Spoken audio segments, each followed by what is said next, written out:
Percy's Ploy. When Duck was sent to Edward's station, Diesel had to manage the yard alone. He was delighted his plan had worked, but his inexperience led to disorganized sidings and delayed trains. Percy came to keep the yard in order, but despite his best efforts, Diesel ignored his help. "He's awful," Percy complained. "He spends more time lurking amongst the trucks than shunting. I don't know what you three see in him. Duck is much better." "Pah!" snorted James. "We've no patience for gossipy shunters. And that goes for you too, little Percy." Percy said no more, but decided it best to keep a watchful eye.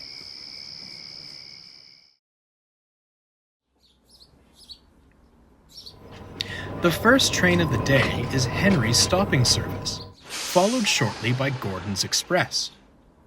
One morning, Diesel put the coaches for these trains at the wrong platforms. When Henry arrived, he backed down onto the Express. By the time the station master worked out what happened and the signalman cleared a path to the correct coaches, Henry was delayed and none too pleased. 10 minutes behind schedule," he fumed. "All due to your inadequacy. Revolutionary indeed. If my trains are late again, I'll give you revolutionary." Diesel had no reply. He sulked angrily, thinking how to pay Henry out. By the next morning, Diesel had a scheme. He purposefully put the coaches at the wrong platforms again. Percy, shunting nearby, was about to speak up when Henry arrived. "What's this?" demanded Henry. "Don't tell me you've made the same mistake again." "Why, certainly not. In fact, your words taught me a valuable lesson yesterday," Diesel replied greasily. "This is a change requested by Sir Topham Hatt himself, and the way I heard it, you pulled the express much better. Gordon's only suited for that kipper of yours now. It's your turn today, and perhaps forever." Diesel scuttled away, leaving Henry full of pride. When Gordon arrived, he was surprised to be coupled to the local. Percy tried to tell them what he'd seen, but Gordon and Henry argued so bitterly that no one paid attention. In the end, Gordon left with a very late local and a nasty disposition. "That Henry," he complained to Percy, "saying he pulls the express better than me. On what railway is that true? My passengers have never once complained. And to suggest I'll be pulling the flying kipper, it's disgraceful.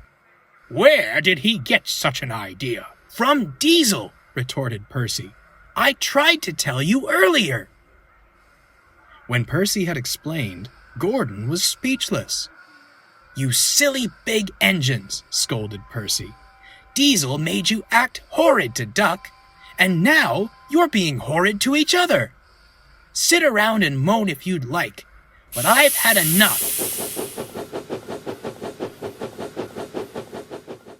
Soon, Percy had devised a scheme of his own and was chatting with the trucks. "You know," he began, "I've heard something rather interesting." Tell us! Tell us! begged the trucks. "Diesel thinks you're easy to push around. He says he's got you following his every command." The trucks were furious. "Someone should show him a thing or two," smiled Percy, and he scampered off. The trucks began plotting at once. Someone was going to be them. The next day, Diesel shunted the coaches for the first two trains and was readying James's slow goods.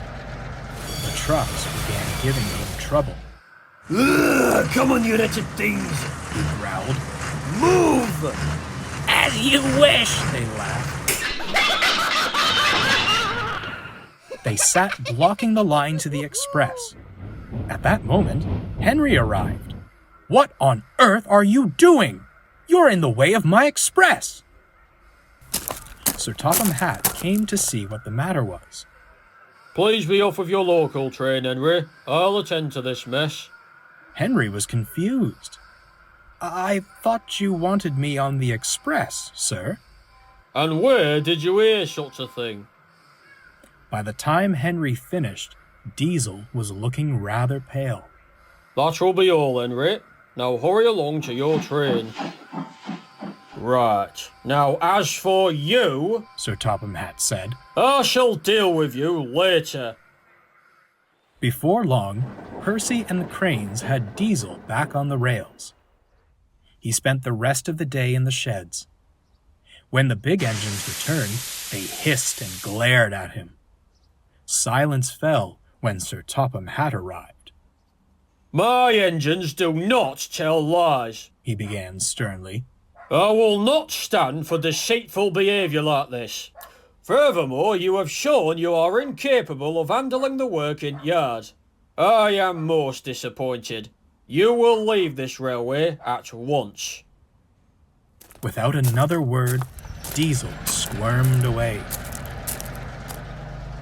As for you three, Sir Topham Hatt continued, I hope you've learnt a valuable lesson about trust and loyalty. I don't expect my engines to believe unfounded claims. At least one engine shows sense. Although, I don't approve of your methods, Percy. He trailed off.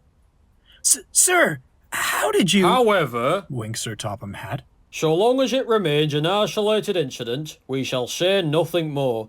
Now, can I count on you to handle shunting until Duck returns? Certainly, sir, peeped Percy, and he hurried off to tidy the yard.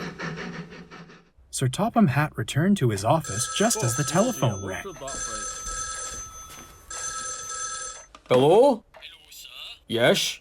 Not to alarm you, but Duck has crashed into C&B. Come again? I said Duck has crashed into C&B Barbers. C&B Barbers? Oh, goodness gracious me, I'll be there right away. But I'll say no more, or I shall spoil the next story.